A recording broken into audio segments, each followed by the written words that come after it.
द्वारकापुरी थाना क्षेत्र में 27 जनवरी 2021 को एक महिला द्वारा एसिड पिए जाने के बाद उसकी मौत हो गई थी।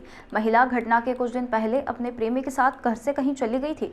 वह 8 दिन बाद वापस जब घर लौटी तो आते ही उसने एसिड पी लिया, जिसके कारण महिला की मौत हो गई थी। मौत के बाद पुलिस द्वारा मामले की तहकीकात करते हुए महिला के प्रेमी और उसके परिवार के 6 सदस्यों को दुष्कर्म और आत्महत्या के लिए प्रेरित करने की धारा में जेल की सलाखों के पीछे कर दिया गया था। लेकिन पूरी घटना में जिला कोर्ट ने सभी आरोपी को दोष मुक्त कर दिया है।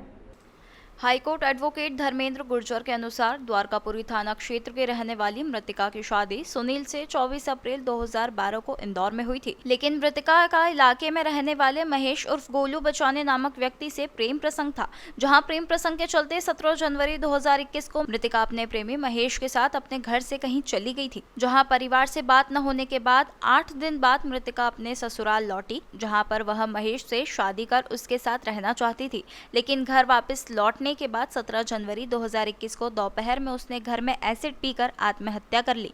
ससुराल वालों ने महेश पर आरोप लगाते हुए कहा कि मृतिका को आत्महत्या के लिए उसके प्रेमी महेश ने प्रेरित किया है, जिसका कारण उसने सुसाइड किया।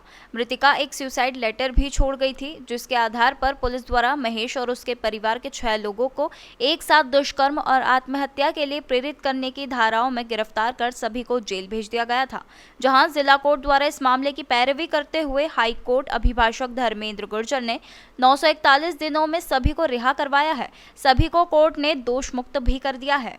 जहां मृतिका एक सुसाइड नोट छोड़ गई थी, लेकिन कोर्ट में बहस करते हुए सिर्फ एक ही बिंदु पर इस केस ने टर्निंग पॉइंट ले लिया कि यदि मृतिका शादीशुदा थी और वह अपने प्रेमी के साथ शादी करना चाहती थी तो हिंदू रीति रिवाज के अनुसार उसे पहले अपने पति को डाइवोर्स देना होगा, इसके बाद वह दूसरी शादी कर सकती है। लेकिन पुलिस ने इसका विवरण नहीं किया। सुसाइड करने तक मृतिका शादीशुदा थी और इसी अहम बिंदु ने इस पूरे मामले में 6 आरोपियों को जेल की सलाखों से आजाद करवा दिया।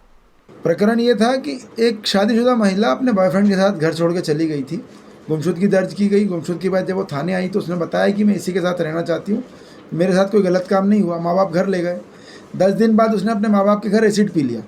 इस पर से पारिवारिक दबाव और सामाजिक अपनी छवि ठीक दिखाने के लिए पुलिस ने झूठा मामला, चूँकि एक शादीशुदा महिला शादी बिना तलाक लिए किसी और से नहीं कर सकती थी, फिर भी एक मुकदमा दर्ज कर लिया, जिसमें आत्महत्या का दुष्प्रकरण धारा 306 और बलात्कार की रिपोर्ट करते हुए धारा 374 में प्रकरण दर्ज कर लिया।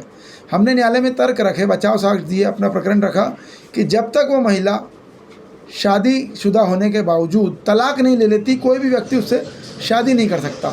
तो शादी के लिए मना कर देना इस कारण से कि वो शादीशुदा है, अपने आप में अपराध नहीं है। बाद में उन्होंने झूठा सुसाइड नोट भी बना करके पेश किया, उसको भी हमारे तर्कों से सहमत होते हैं। न्यायालय ने संदेहास्पद माना, उसको रिकॉर्ड पे नहीं माना, और कई सारे विरोधाभास न्यायालय के बयानों में आए, जिस पर से न्यायालय ने उस आरोपी को, उस परिवार को इस पूरे प्रकरण से दोषमुक्त किया। सर, महिला ने सुसाइड नोट भी छोड़ा था, तो क्या उस सुसाइड नोट का कुछ महत्व है इस पूरे केस में? पूरे मामले में सुसाइड नोट में न्यायालय ने यह पाया कि सुसाइड नोट को अभियोजन ने प्रमाणित नहीं किया और वो संदेहास्पद हुआ, क्योंकि ना किसी हस्ताक्षर विशेषज्ञ के बयान हुए। और एक हास्यास्पद बात यह रही कि पुलिस ने एक अनपढ़ महिला से, जो उसकी माँ थी, वो सुसाइड नोट के हस्ताक्षर और हस्तलिपि वेरीफाई कराई थी, उसको भी न्यायालय ने संदेह माना। कितने दिन में ये जो आरोपी था, मुख्य आरोपी, ये बाहर आ पाया जेल की सलाह? ये आरोपी पूरे 941 दिनों तक न्यायालय में रहा, न्यायालय के आदेश से जेल में रहा, और भविष्य में उसकी ओर से 100% रूप से हम लोग शासन के खिलाफ कंपनसेशन का सूट फाइल करेंगे। इसमें कितने आरोपी बनाए गए थे सर टोटल इस केस में? 6 आरोपी बनाए गए थे, इसमें आरोपी, उसके माता पिता और परिजन, भाई, रिश्तेदार भी बनाए गए। 6 आरोपी पे क्या धाराएं लगाई थी पुलिस ने? 6 आरोपी पर धारा 306 आत्महत्या का दुष्प्रकरण और धारा 374 बलात्कार का आरोप लगाया गया था।